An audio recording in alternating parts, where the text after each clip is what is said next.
Hello everyone, this is Aman Pawar. I'm a real estate agent and also an insurance broker in California.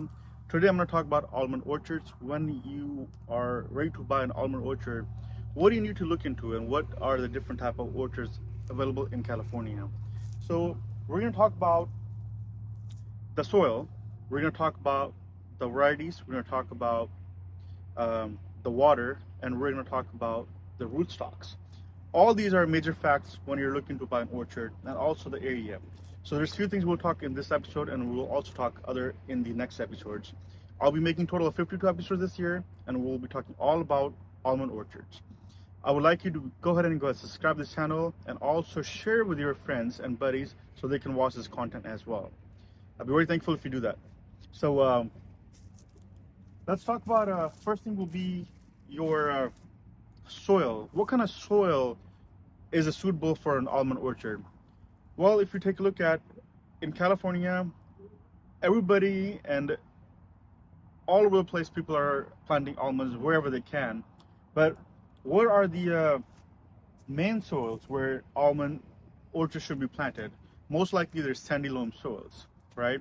If you think about it, sandy soils, people plant in sandy soils as well. People plant in clay as well.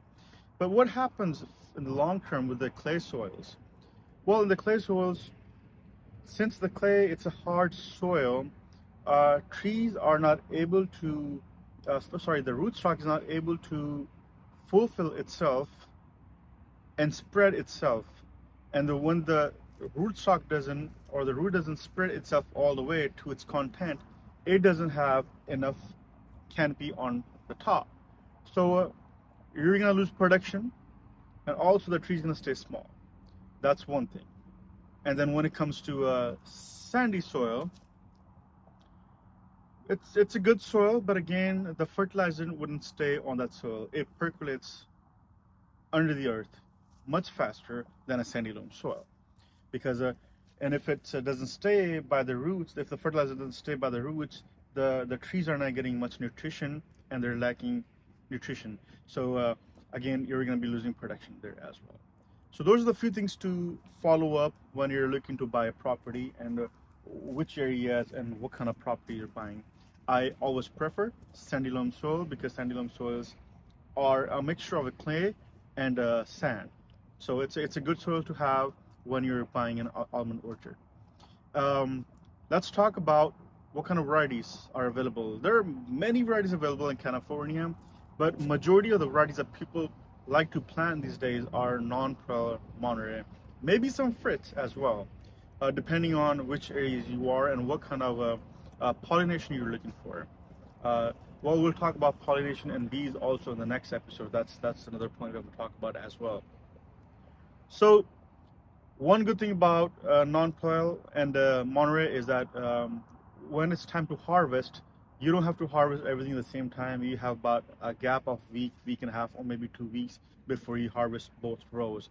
This could be your non-pearl, this could be Monterey. So you have some time in between both of those when you're harvesting those varieties. That's also a good point. And also right now, Monterey and non-pearl are getting the most rates out there. So it's a good to have those two varieties. Next, we'll talk about water. What is the main concern about water, especially in California, if you think about water? Well, let's see. If you're trying to get a loan on a property, if you're buying a new property and trying to get a loan through a bank, banks don't like single source. Banks want two sources of water, and the two sources of water is going to be your ag well, and it's going to be your district water. So you have to have two sources of water must to get a loan. Some banks will give you a loan on a single source, but banks prefer two sources of water. And also, you should also should prefer for two sources of water, because what happens if your ag well collapses? Now you cannot dig a new well for the next maybe couple months because you have to get through your permits and all the stuff, and you're lacking behind on your water, and your trees are suffering water at the peak season.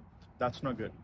Or say if you have just a district water, well, most likely you will get your water on the season if you have a class 1 water, right? But what happens if the water rates are too high, or depending on if somehow there's a line that's broken down the road, you're not able to get the water on time?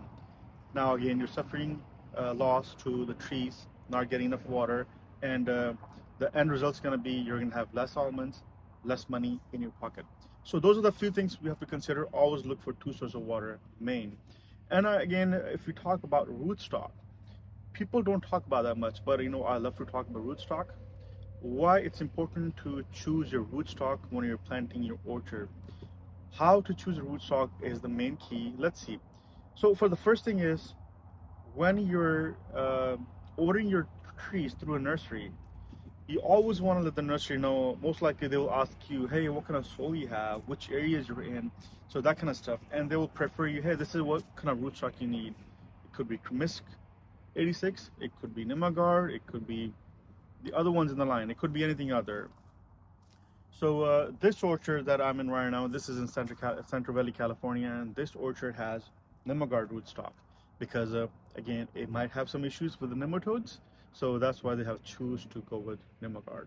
And Nimagard is a great rootstock. It's majority of the people that are using in this valley. Again, it's been around for a long time. So well, this is enough information for today. And then please subscribe to the channel. Make sure you hit the like and share that with your friends, because your friends want to see this as well, that are interested in farming. And this also helps me grow the channel. I will share some more videos in the next week, and I'll continue to do this for the next 52 weeks. Have fun, guys, and happy farming.